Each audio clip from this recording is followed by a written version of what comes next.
श्रीमद् भागवतम के बहुत सुंदर श्लोक है। कभी कभी लोग सोचते हैं कि अ, भगवान का भजन करना एक ऑप्शन है। नहीं, ऐसा बिल्कुल भी नहीं है।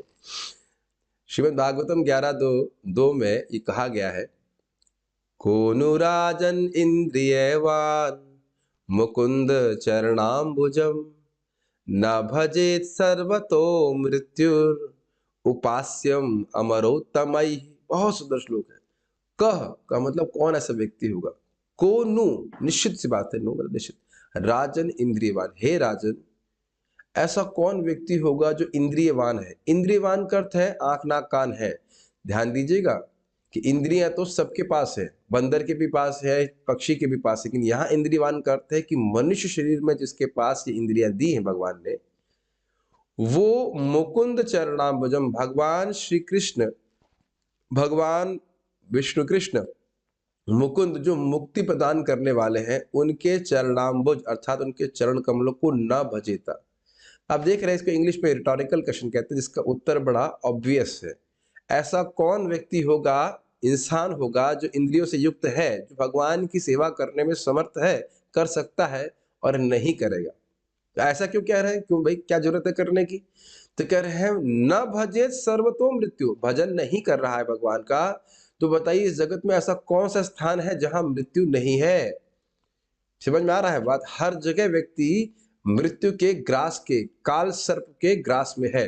अब जब जानते हैं कि जितने बर्थडे हो गए हमारे, उतना हम मृत्यु को और पास आ गए। और ऐसा नहीं कि हमारे संग, सभी के संग। ब्रह्मा जी भी कह रहे हैं कि मैं काल के परे नहीं हूं।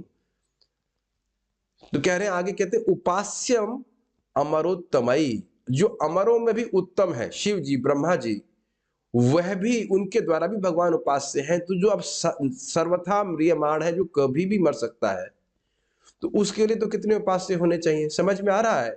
भगवान का भजन नहीं कर रहे हैं तो ऐसा नहीं है कि काल हमको खा नहीं रहा है, हम तो काल के पंजे में है ही। तो अच्छा, दूसरी बात इंपॉर्टेंट एक है कि देखिए, जैसे आपको एक देखेंगे, नाग होता है, वो किसी के पीछे लग जाता है तो छोड़ता नहीं उसका पीछा, जहां जाएगा उसके पीछे पीछे जाएगा। उसी प्रकार से व्यक्ति किसी भी लोक में जाएगा, एक काल सर्प उसके पीछे पीछे भागता है मारने के लिए। मृत्यु से सबको डर लगता है, देवताओं को भी डर लगता है। तो लेकिन आप ये भी जानते हैं कि सर्प अग्नि से बहुत डरता है कि नहीं। अगर सर्प है और आप मशाल दिखा दीजिए तो वो सर्प भाग जाता है। उसी प्रकार से जब कोई व्यक्ति भगवान का नाम उच्चारण करता है, भगवान की भक्ति करता है, तो वह व्यक्ति उस काल सर्प के भाव से बच जाता है। तो ये कह रहे हैं कि ऐसा कौन व्यक्ति होगा जो इंद्रियों से युक्त है, मनुष्य की इंद्रियों से युक्त है और भगवान का भजन नहीं करेगा। मतलब महामूर्ख ही व्यक्ति होगा जो भगवान का भजन नहीं करेगा। और एक जगह और शास्त्र में कहा गया है यही मुकुंद शब्द पे, कि भगवान मुकुंद तो बड़े प्रसन्न हो जाते हैं पत्र पुष्प और फल देकर ही। बहुत सिंपल तरह से भजन होता है उनका, कोई बहुत मेहनत नहीं लगती, बहुत पैसे नहीं लगते, और उसे बड़े आसानी से अपने भक्तों को मुक्त कर देते हैं।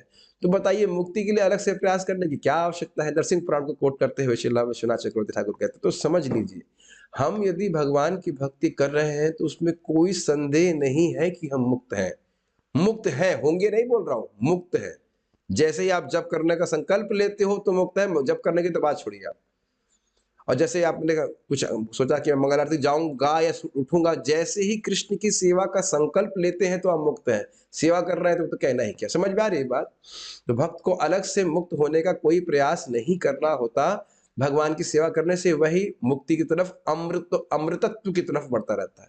तो यदि हम वाकई, ध्यान से सुनिए, या वाकई हम कभी भी नहीं मरना चाहते हैं, हमेशा भक्ति मतलब स्वस्थ रहना चाहते हैं, स्वस्थ मतलब ऐसा शरीर प्राप्त चाहते हैं जिसमें कभी कोई बीमारी नहीं है, कोई मृत्यु नहीं हो, तो कृष्ण का भजन करना चाहिए। और आप जानते हैं कृष्ण का भजन करने में कितने आसानी से होता है। हरे कृष्णा कृष्णा कृष्णा हरे हरे, हरे राम राम राम हरे हरे। और ये सब श्लोक सुन करके हमारा बहुत उत्साह होना चाहिए। हमें लगे कैसा भी, लेकिन हमको जब उत्साह से करना है। Okay, let's stand now. Hare Krishna.